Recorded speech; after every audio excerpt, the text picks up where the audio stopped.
The questions you ask shape the culture, they shape the mindset, and they shape the future of your organization or company. It's about to get wild.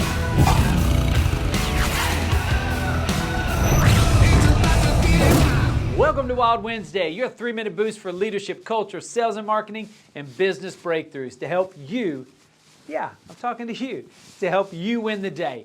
Let's pump the hump. Pump the hump. Stop calling them interviews. Call them conversations. Craig, what are you even talking about today? Well, great teams don't happen by accident. They start with great conversation. And when you are hiring, the questions you ask shape the culture, they shape the mindset, and they shape the future of your organization or company. You see, hiring isn't just about skills. It's about a shared vision, values. It's about people aligning their values with yours. So the conversations and the questions you ask in that process are critical. So here are a few things I'm passionate about that have worked for me in the hiring process. First, we don't call the initial interview an interview. We call it a conversation. And I set that as a 30-minute video conversation. You see, to change the culture, you have to change the language. And the entire point of the initial 30-minute video call is to hear that particular potential candidate's story. To look for empathy. We're not even really getting deep into skills. We're looking to see if our values at JMAG and their values align. Second, why is it a video? Well, I love doing videos first because when you're on a video, it's one, hard to fake that energy. It takes more additional effort to bring energy to a video chat.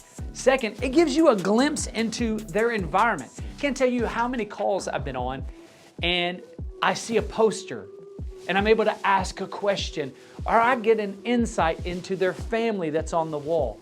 It shows me how intentional they were and a glimpse into their life. And last, I always invite a teammate or a leader of that particular department to be on that 30-minute conversation.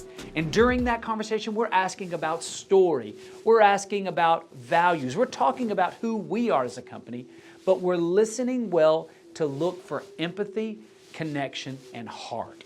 Because if those exist and there's alignment in values, then we're going to want to bring them in for an in-person interview.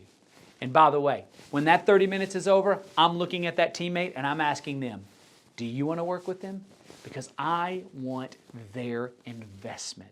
If I think they're great, but they don't want to work with them, that's a bad recipe for our culture.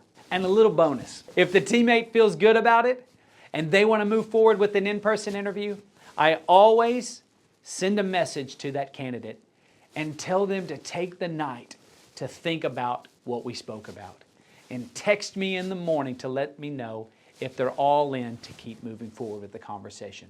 You see, as much as it's about us trying to find somebody that is the right person, the right heart for the potential opportunity, it's way more about them aligning their values and wanting to be on our team. Now, next week, I'm going to give you a handful of my favorite questions to ask during that initial hiring conversation. Not an interview. Thank you for remembering. Until next week, let's grow.